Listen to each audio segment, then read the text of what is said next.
Hello students, good morning. आज पुनः हम आप लोग को बीएससी पार्ट 2 का बैच लेकर आए हैं। सेमेस्टर 4 ऑनलाइन और ऑफलाइन दोनों मोड। इस बैच में हम आप लोग को शुरू किया था मेजर 6। तो मेजर 6 में था आप लोग को पढ़ना ग्रुप थ्योरी। तो ग्रुप थ्योरी बताए थे और ग्रुप थ्योरी में ही रिंग थ्योरी बता रहे थे। रिंग थ्योरी में बताए थे रिंग क्या होगा, टाइप्स ऑफ रिंग क्या होगा, रिंग पर बेस कुछ क्वेश्चन भी बताने का प्रयास किया था। अब इसी में हम बताए थे आप लोग को फील्ड के बारे में। फील्ड के बाद एक आता है इंटीग्रल डोमेन। इंटीग्रल डोमेन किसे कहते हैं? तो बड़ा ही सिंपल परिभाषा हम बताएंगे कि कोई भी अगर इंटीग्रल डोमेन है वह किस लॉ को पालन करेगा। ठीक ना, दिया हुआ था। तो आज है आपका क्लास नंबर 24। अब चलते अपने सिलेबस के तरफ। देख बाबू, हम आप लोग को बता रहे थे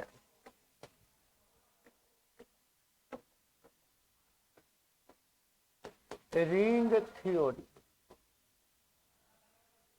तो रिंग थ्योरी में पिछले क्लास में बताए थे फील्ड और उसी परिवेश क्वेश्चन भी बताए थे, जो अगर आप थ्योरी जानते हो तो आसानी से आप क्वेश्चन बना सकते हो।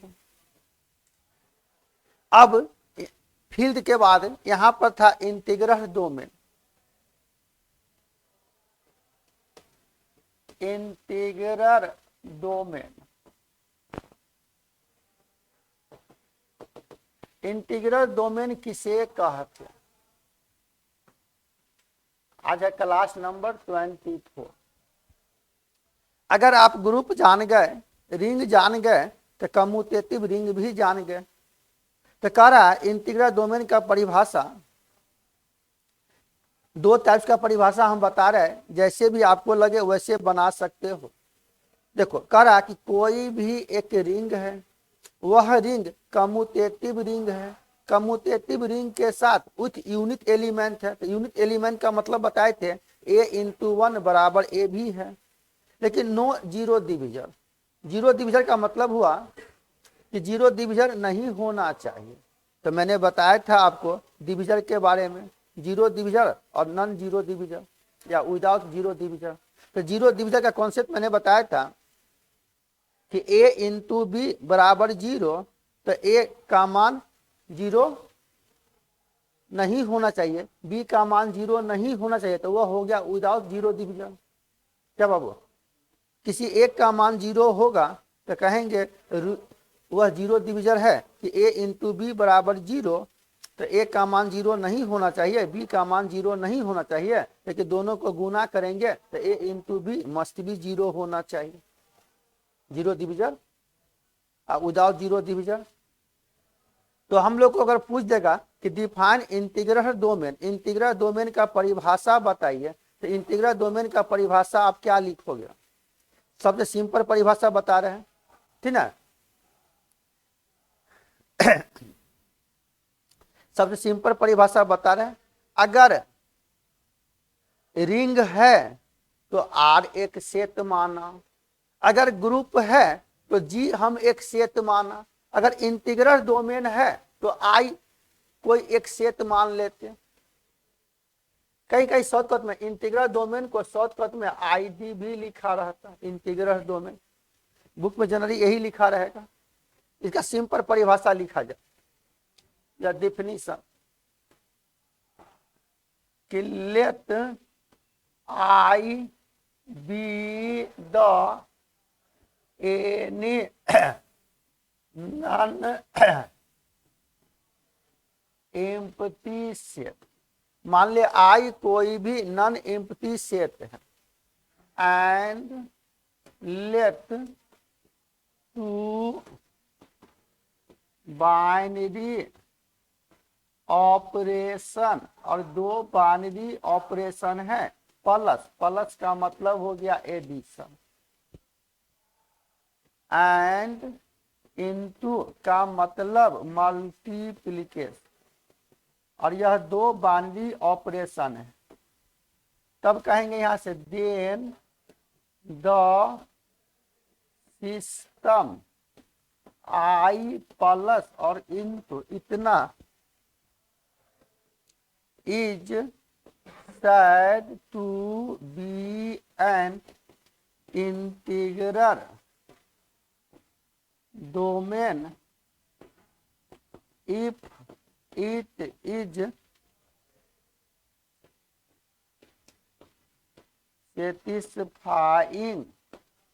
satisfying the following condition, जो इस कंडीशन को पालन करना चाहिए। क्या कंडीशन है लिखा रहा है।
हो गया बुआ। तो यह कह रहा कि कौन सा लॉ को पालन करना चाहिए। तो पहला हो गया यह I1 का मतलब इंटीग्रल डोमेन का पहला प्रॉपर्टीज। यह हो गया कि I is a commutative ring, यह कम्यूटेटिव रिंग होना चाहिए बाबू। तो रिंग बताए थे और कम्यूटेटिव रिंग बताए थे, वह एबेलियन ग्रुप होना चाहिए प्लस के केस में, सेमी ग्रुप होना चाहिए। तो सेमी ग्रुप के लिए दो लॉ हो गया, क्लाउजल लॉ और एसोसिएटिव लॉ। और कम्यूटेटिव है तो कम्यूटेटिव लॉ हो गया, ठीक ना, मल्टीप्लिकेशन के केस में। और कम्यूटेटिव लॉ होना चाहिए और एग्जिस्टेंस अधिक डिस्ट्रीब्यूटिव लॉ होना चाहिए। तो यह I is a commutative ring. तो कम्यूटेटिव रिंग का प्रॉपर्टीज आप जानते हो, तो लिख सकते हो कि वह एबेलियन ग्रुप होना चाहिए प्लस के केस में, सेमी ग्रुप होना चाहिए गुना के केस में, और कम्यूटेटिव है तो कम्यूटेटिव लॉ होना चाहिए गुना के केस में, ठीक है, और डिस्ट्रीब्यूटिव लॉ होना चाहिए। तो आप लिख लोगे। दूसरा प्रॉपर्टीज हो गया इसमें I2 का प्रॉपर्टीज हो गया कि I हैज यूनिटी, यानी यूनिट होना चाहिए, unity element. I has unity, इसका मतलब हो गया दैट इज, यूनिटी मतलब identity element, that is the identity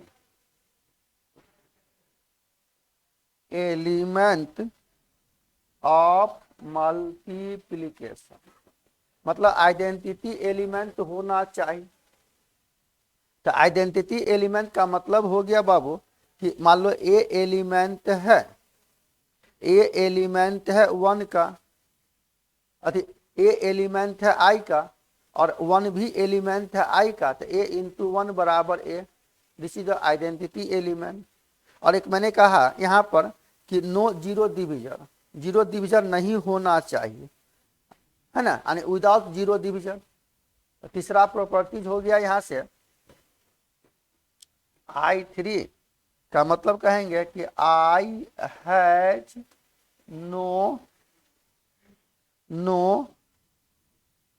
divisor of zero, यानी जीरो डिविजन नहीं होना चाहिए। यह 3 लॉ को पालन करेगा तो कहेंगे वह जो सेट है वह इंटीग्रल डोमेन होगा। वैसे अगर टोटल जोड़ोगे तो 11 गो लॉ हो जाएगा। इसको विस्तार करके भी लिख सकते हो।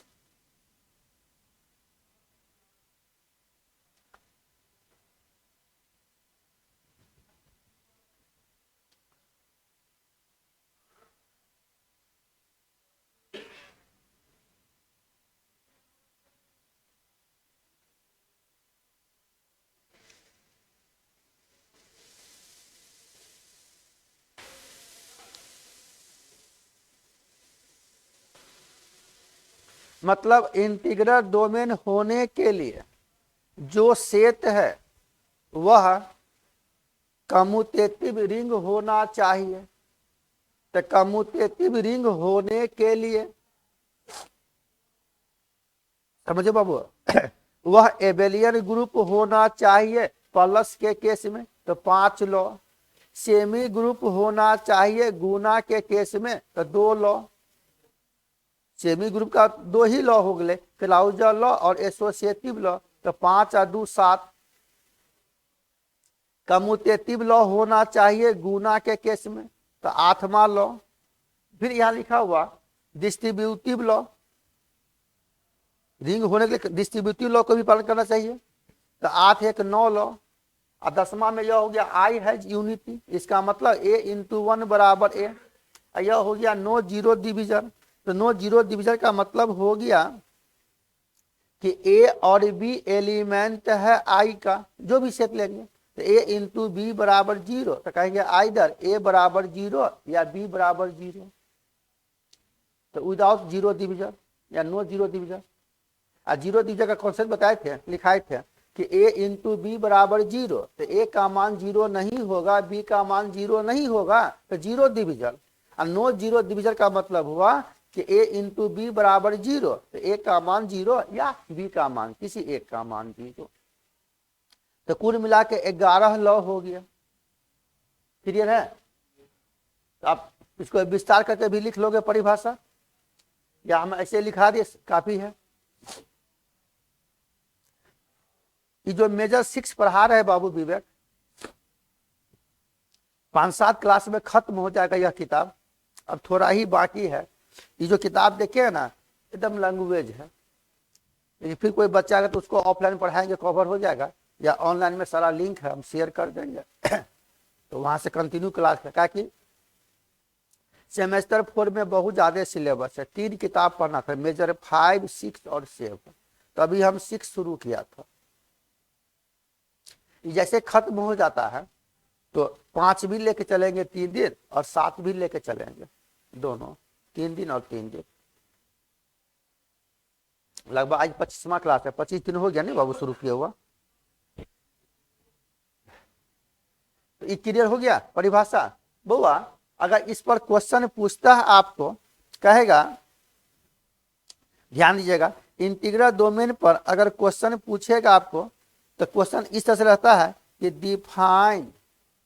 Define integral domain with example. Integral domain का परिभाषा बताइए और उस पर कोई भी एक क्वेश्चन बना दो। तो एक एग्जाम्पल हम देते हैं, यहां से ध्यान दीजिएगा, आप खुद होमवर्क में भी बना सकते हो। कह रहा है क्वेश्चन लिखोगे कि the set Z of integer, the set of Z, यह जो जेड सेट है ना यह इंटीजर का सेट है। The set Z of integer is an integral domain under ordinary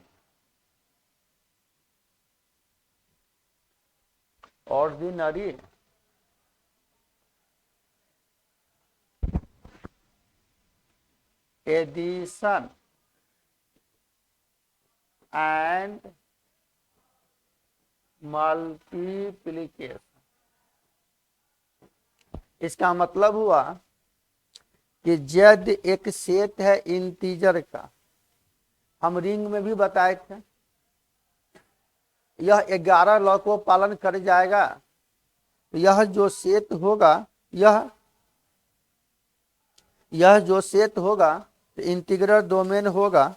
तो हम आशा करेंगे, सिंपल दिया है, ऑर्डिनरी का यहाँ कोई मीनिंग नहीं है, मतलब बाइनरी ऑपरेशन का साइन है कि रिंग में, इंटीग्रल डोमेन में और फील्ड में दोनों साइन का यूज होता है, एडिशन भी और मल्टीप्लिकेशन भी। लेकिन ग्रुप पढ़ेंगे या एबेलियन ग्रुप पढ़े थे तो उसमें सिर्फ एक ही लॉ था, या तो एडिशन या तो मल्टीप्लिकेशन। तो क्या यह क्वेश्चन हम आपके जी में छोड़ दे बाबू? इस क्वेश्चन को आप बना सकते हो। तो अगर मान ले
that integer is not a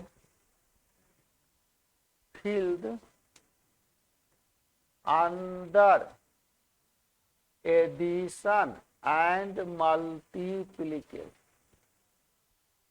बुआ तो आप याद करो, फील्ड का परिभाषा मैंने बताया था कि कोई भी अगर एफ एक सेट है, वह अगर फील्ड होगा तो वह कम्यूटेटिव रिंग होना चाहिए।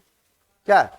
और बताए थे एफ हैज यूनिटी एलिमेंट होना चाहिए, और फिर बताए थे कोई भी मल्टीप्लिकेटिव इनवर्स होना चाहिए, है ना। उसमें भी 11 लॉ बताए थे हम आपको फील्ड के बारे में। तो यहां से क्वेश्चन पर ध्यान दीजिएगा। क्वेश्चन कह रहा कि जेड एक इंटीजर का सेट है। अगर यही रियल नंबर का सेट होगा तब हो जाता, रियल नंबर का सेट है वह फील्ड भी होगा, एग्जाम्पल में दिया था, लेकिन इंटीजर का सेट है। तो ध्यान दीजिएगा, हम बना देते हैं क्वेश्चन। मान लो यहाँ पर क्या दिया है कि let Z be the set of integer.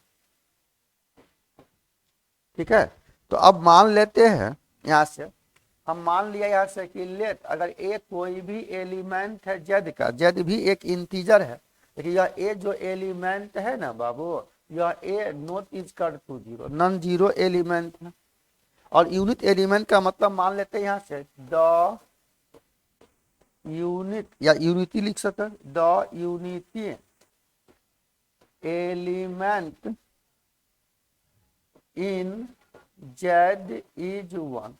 Unit element का मतलब ई का मान वन, इसका मतलब हो गया दैट इज यह वन भी एलिमेंट है जेड का। तो ए का मल्टीप्लिकेटिव इनवर्स अगर निकालना चाहते हो, यूनिट एलिमेंट का मतलब क्या हुआ, जब यूनिट एलिमेंट है तो किसी भी एलिमेंट में उस आइडेंटिटी एलिमेंट से गुना करेंगे तो वह एलिमेंट के बराबर होना चाहिए।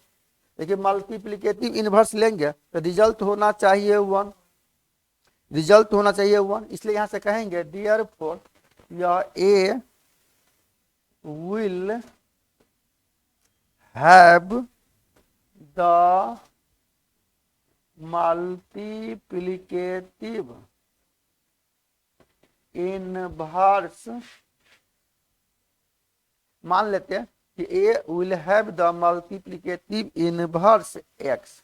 मान ले ए का मल्टीप्लिकेटिव इनवर्स अगर एक्स है, इसका मतलब हो गए बाबू ए इंटू एक्स का मान रिजल्ट होना चाहिए वन।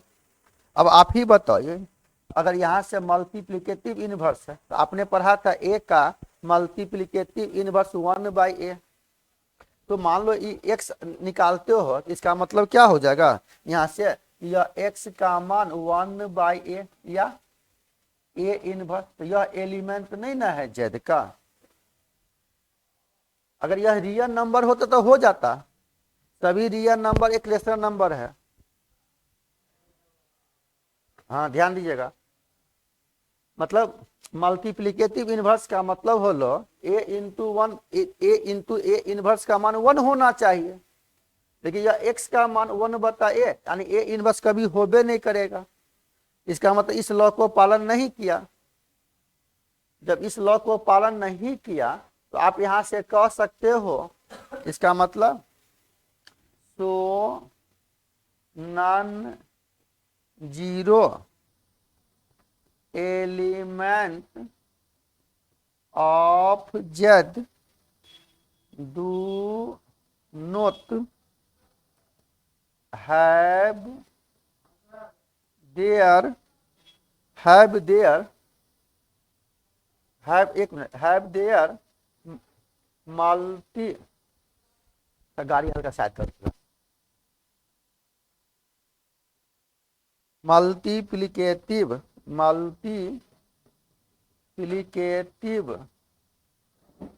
इनवर्स इन जेड, इसलिए यहां से कहेंगे hence Z is not a field, यह फील्ड नहीं होगा। आए समझ में?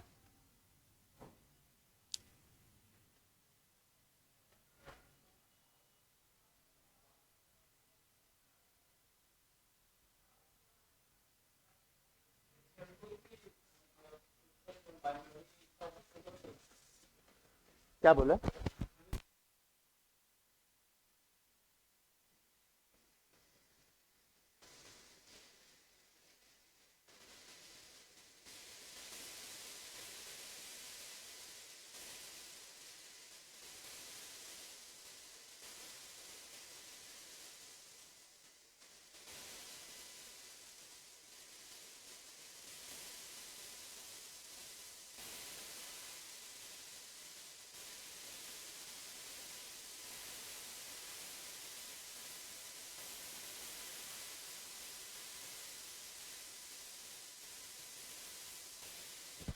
देखो बनाते बनाते क्वेश्चन से आप खुद सीख जाओगे।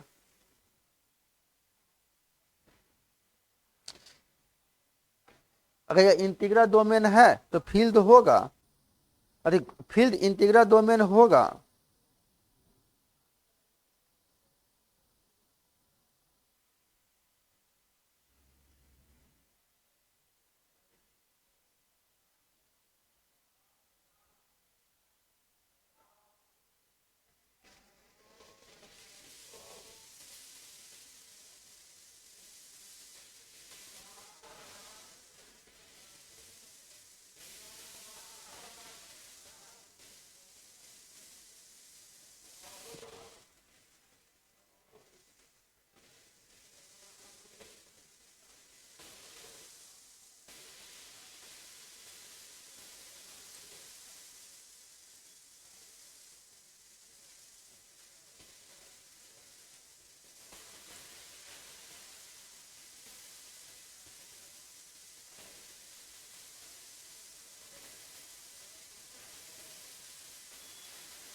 हो गया, चलिए बुआ ये क्वेश्चन दे रहा है। क्वेश्चन कर रहा proof that the set R, तो आर बराबर यह एक सेट है, इसके अंदर एलिमेंट है 0 1 2 3 4 और 5, 0 से लेकर 5 तक। करा इतना फॉर्म ए कम्यूटेटिव रिंग, यह कम्यूटेटिव रिंग है अंदर एडिशन एंड मल्टीप्लिकेशन। करा क्या कि आर यह एक सेट है, करा क्या यह कम्यूटेटिव रिंग है।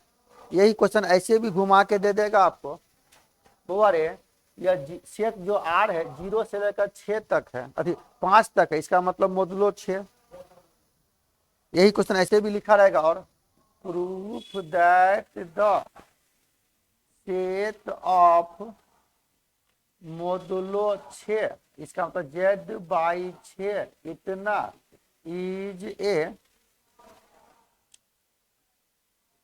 Commutative ring under addition and multiplication. इसका मतलब क्या हुआ कि यह जो एक सेट है वह कम्यूटेटिव रिंग है। तो कम्यूटेटिव रिंग का मतलब आपने पढ़ा था 11 लॉ था ना, वह एबेलियन ग्रुप भी होना चाहिए प्लस के केस में, एबेलियन ग्रुप भी होना चाहिए गुना केस में, नहीं सेमी ग्रुप होना चाहिए, है ना, और कम्यूटेटिव लॉ होना चाहिए और डिस्ट्रीब्यूटिव लॉ होना चाहिए। अगर इतने लॉ को पालन कर जाएगा तो वह सेट रिंग कम्यूटेटिव रिंग होगा, अन्यथा it is not commutative ring. क्या बाबू, तो आप ही बताइए ना। हम आपको यहां से कहा था जब ये क्वेश्चन बने तो खुद आप बना सकते हो। एक बाइनरी चार्ट लेना, तो एक प्लस के केस में और एक गुना के केस में, और कम्यूटेटिव रिंग का परिभाषा निकालिए। कि वह रिंग होने के लिए वह एबेलियन ग्रुप होना चाहिए, यानी 5 लॉ प्लस के केस में, सेमी ग्रुप होना चाहिए गुना के केस में तो 2 लॉ, एक distributive law, more than commutative law गुना के केस में ए इंटू बी बराबर बी इंटू ए। जब ये आप बाइनरी चार्ट बनाओगे प्लस और गुना के केस में तो फिर सेटिस्फाई कर जाएगा। फिर डिस्ट्रीब्यूटिव लॉ ले लेना और कम्यूटेटिव लॉ ले लेना, कोई भी 2 एलिमेंट का।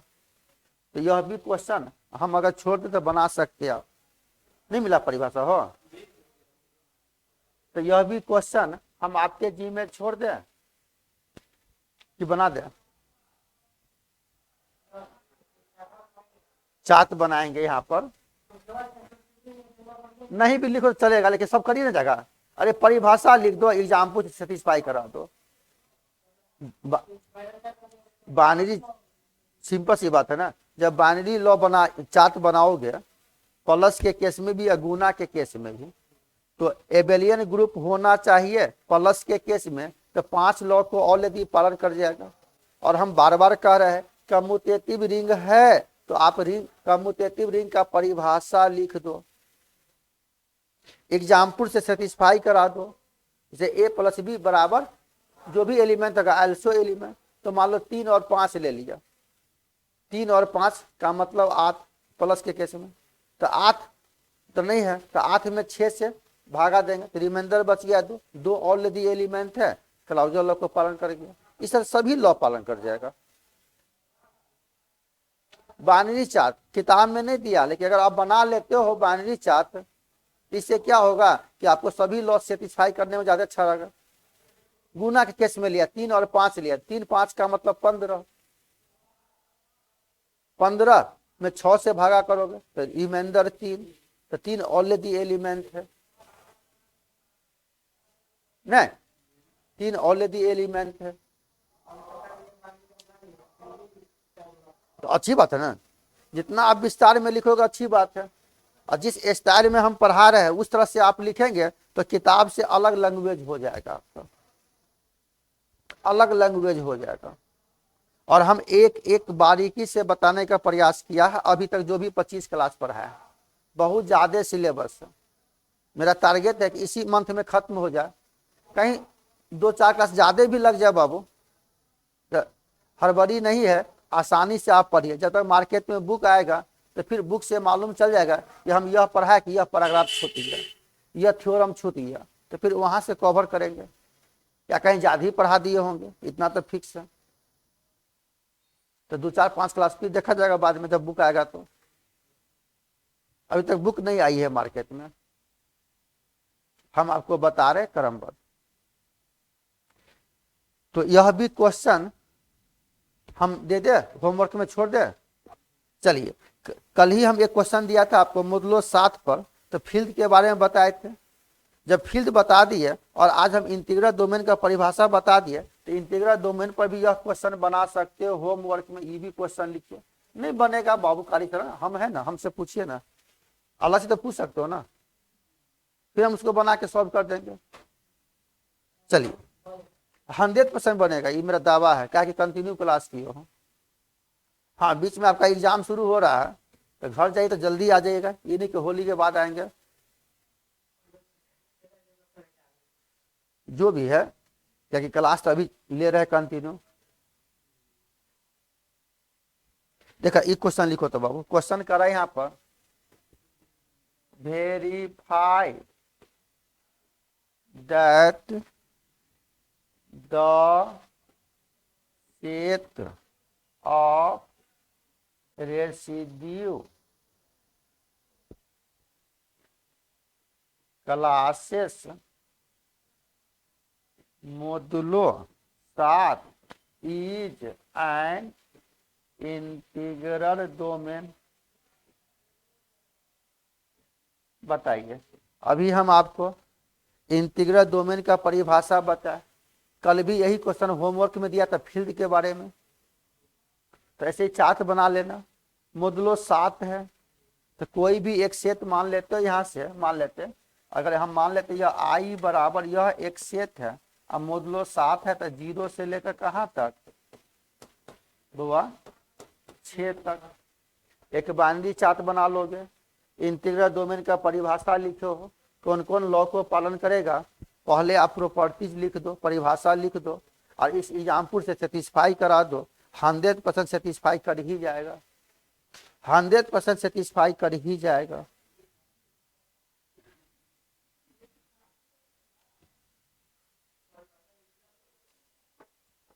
अरे इंटीग्रल डोमेन है तो परिभाषा का मतलब क्या है, यहाँ से लिख let I be the set of modulo 7, then we have to prove that the set I is an integral domain. फिर आई का एबेलियन ग्रुप होना चाहिए। जो भी लॉ पढ़ा है प्रॉपर्टी, परिभाषा यहाँ पर दे सब लॉ। इस एग्जाम्पल से इसको ए मान ले, इसको बी मान ले, सेटिस्फाई करा दिए, वह चिन्ह का है। परिभाषा का मतलब फिर शुरू से परिभाषा थोड़ी लिखेगा। परिभाषा का मतलब कॉन्सेप्ट जो प्रॉपर्टीज बता रहे हैं। तो इससे क्या हुआ, तो एसोसिएटिव लॉ लेंगे तो ए प्लस बी प्लस सी 9, तो 9 आ गया। तो 9 को क्या करें, 7 से डिवाइड करेंगे ना।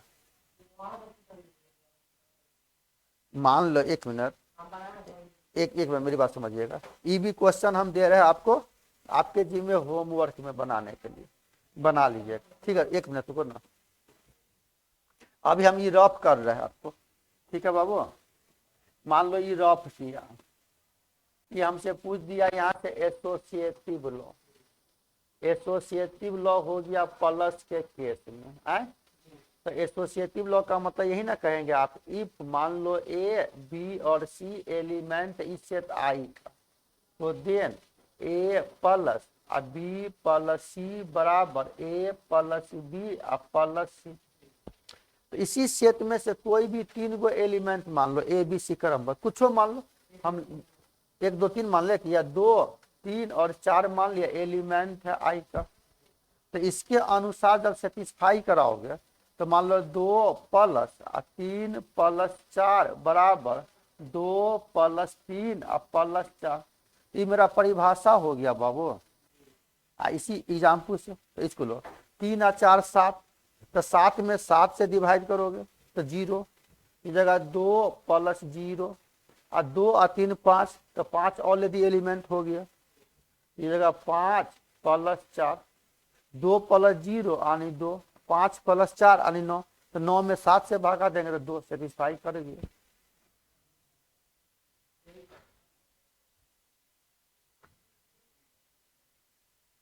क्लियर है नहीं क्या बाबू, नहीं उतारे हो, लिख लो क्वेश्चन, आसानी से हम बना सकते हो होमवर्क में क्वेश्चन। तो रिंग इंटीग्रल डोमेन फील्ड बता दिए, ठीक है। फिर जब आएगा क्वेश्चन नहीं समझा तो बताएंगे। अब हम सोच रहे हैं ना इस पर कि आपको नया चीज बता दे। इसका नाम होगा homomorphism, isomorphism, kernel of the homomorphism, वह सब है सिलेबस में। मतलब 3 भाग में डिवाइड किया था, रिंग थ्योरी ग्रुप थ्योरी। तो अभी तक 2 भाग डिवाइड मतलब बता दिए हम आपको, फिर बाद में क्वेश्चन पकड़ेंगे, नहीं समझे। तो अगले क्लास में नया चीज शुरू करेंगे। आज रहने इतना ही था।